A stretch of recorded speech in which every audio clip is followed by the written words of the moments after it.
Hello friends, இன்றைக்கி பார்த்தீங்கன்னா ஊருக்கு போகலான்னு சொல்லிட்டு வந்து சீக்கிரம் பார்த்தீங்கன்னா இந்த பஸ் ஸ்டாண்டில் போய் இறங்கிட்டாங்க. அது மட்டும் இல்லாமல் வந்து பஸ் ஸ்டாண்டில் இறங்கினதுக்கப்புறம் பார்த்தீங்கன்னா ஒரு மினி பஸ் கிடந்துச்சு. அதாவது இந்த மினி பஸ் வந்து எங்கள் ஊருக்கு வந்து ஒரே பஸ் தான் போகும். ஆனால் இந்த மினி பஸ் வந்து சும்மா வந்து இப்போதைக்கு வந்து புதுசாக விட்டுருக்காங்க. ஓகே, அது நல்ல விஷயம் தான், வந்து நம்ம வந்து அதை வந்து அப்ரிஷியேட் பண்ணுறோம். அதுவும் இல்லாமல் பஸ்ஸில் ஏறினதுக்கப்புறம் பார்த்தீங்கன்னா செப்பல் வந்து கீழே வந்துச்சுங்க. ஏறினதுமே வந்துட்டு அந்த செப்பல் எடுத்துக்கிட்டு என்னடா ஸ்டார்டிங் எப்படி இருக்குது அப்படின்னு சொல்லிட்டு செப்பல் எடுத்துகிட்டு அதுக்கப்புறம் வந்து மேலே ஏறினாங்க. ஏறினதுக்கப்புறம் பார்த்தீங்கன்னா பஸ் வந்து நல்லா இருந்துச்சு, நீட்டாகவே இருந்துச்சு. சீட்டும் வந்து பார்த்தீங்கன்னாக்க நிறையவே இருந்துச்சு. அது மட்டும் ஃப்ரீயாக இருந்துச்சு, நமக்கு கூட்டமாகவும் இல்லை. அப்புறம் பஸ்ஸில் வந்து ஏறிட்டோங்க. ஏறினதுக்கப்புறம் பார்த்தீங்கன்னா ஒரு டேர்னிங் வந்துச்சு. இந்த டேர்னிங்கில் வந்து நாங்கள் எப்போவும் போக மாட்டோம். எல்லா பஸ்ஸுமே வந்து நேராக போயிடும். எங்கள் ஊருக்கு போகிறது வந்து அப்போ தான் சீக்கிரம் போகலாம். இதில் வந்து பார்த்தீங்கன்னா ஊருக்குள்ளே போகிறதுனால இந்த இந்த இதோட ரூட் வந்து இப்படி விட்டுருக்காங்க போல்.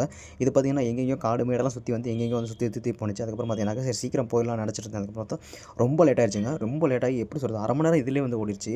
அதுக்கப்புறம் பார்த்தீங்கன்னாக்கா எங்கள் ஊரை தாண்டி, அதாவது வந்து என் ஊர் முன்னாடி இருக்குது அப்படின்னாக்க, இப்போ நான் இங்கே தெரியுது பார்த்தீங்களா, இந்த அரச மரம், இந்த குளம் எல்லாமே வந்து என் ஊரை தாண்டி தான் இருக்குது. அங்கே வரையும் சுற்றி வந்து போயிட்டு இருந்துச்சு. இது எப்படின்னா 20 ரூபா காசு கொடுத்தாக்க உலகத்தையும் சுற்றி காட்டுற மினி பஸ் அப்படிங்கிற பேர் கொடுக்கலாம். உங்கள் ஊர்லேயும் இது மாதிரி ஒரு மினி பஸ் இருந்தால் கமெண்ட்டில் சொல்லுங்கள்.